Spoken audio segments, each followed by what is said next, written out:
মধ্যপ্রাচ্যে ক্ষমতার ভারসাম্য কি তবে বদলে যাচ্ছে?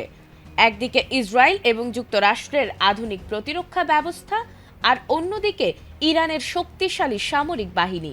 যুদ্ধ শুরুর দিকে পাল্টা হামলায় দুপক্ষের কেউই পিছিয়ে না থাকলেও পরবর্তীতে ইরানের হামলায় ঠিকই নাস্তানাবুদ হয়েছে যুক্তরাষ্ট্র। আর তখন ট্রাম্প মাথা নত না করলেও কয়েক দফায় চেয়েছিল যুদ্ধবিরতি। আর এমন নিখুঁত নিশানাবাজিতে প্রশ্ন উঠছে, লক্ষ্যভেদের এই সক্ষমতা কি শুধুই ইরানের নিজস্ব অর্জন, নাকি পর্দার আড়ালে রয়েছে অন্য কেউ? ইসরায়েল ও যুক্তরাষ্ট্রের আগ্রাসনের জবাবে মধ্যপ্রাচ্যে মার্কিন সামরিক ঘাঁটিগুলোতে হামলার সময় অত্যন্ত নির্ভুল লক্ষ্যবস্তু নির্ধারণ করেছে ইরান।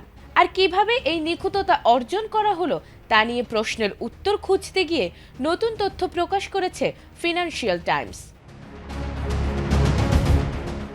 প্রতিবেদন অনুযায়ী ইরান গোপনে চীনের একটি গুপ্তচর স্যাটেলাইট ব্যবহার করছে, যার নাম TEE-01B।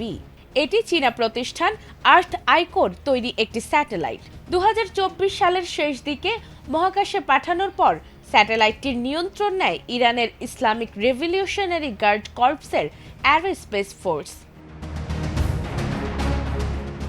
ফাঁস হওয়া ইরানি সামরিক নথি অনুযায়ী এই স্যাটেলাইটের মাধ্যমে মধ্যপ্রাচ্যের গুরুত্বপূর্ণ মার্কিন সামরিক ঘাঁটিগুলোকে নজরদারিতে রাখা হয়। এতে নির্দিষ্ট স্থানাঙ্ক, সময়সূচি, স্যাটেলাইট ছবি এবং কক্ষপথ বিশ্লেষণের তথ্য সরবরাহ করা হয়, যা হামলার পরিকল্পনায় গুরুত্বপূর্ণ ভূমিকা রাখে।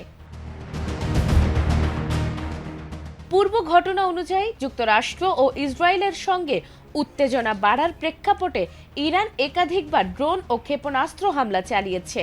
বিশেষ করে মার্চ মাসের হামলাগুলোতে লক্ষ্যবস্তুতে আঘাতের নির্ভুলতা বিশ্লেষকদের নজর কেড়েছে। ওই সময় প্রশ্ন ওঠে, ইরান কিভাবে এত নিখুঁত তথ্য পাচ্ছে? রয়টার্স জানিয়েছে, এ বিষয়ে হোয়াইট হাউস, CIA, পেন্টাগন, চীনের পররাষ্ট্র ও প্রতিরক্ষা মন্ত্রণালয় সহ সংশ্লিষ্ট প্রতিষ্ঠানগুলোর কাছে মন্তব্য চাওয়া হলেও তাৎক্ষণিক কোনো প্রতিক্রিয়া পাওয়া যায়নি। ইরানও এখনও আনুষ্ঠানিকভাবে কিছু বলেনি। বিশ্লেষকদের মতে, এই তথ্য সত্য হলে তা শুধু সামরিক কৌশল নয়, বরং চীন ইরান সম্পর্কের গভীরতাও নির্দেশ করে, যা বৈশ্বিক নিরাপত্তা ও ভূ রাজনীতিতে নতুন উদ্বেগ তৈরি করতে পারে।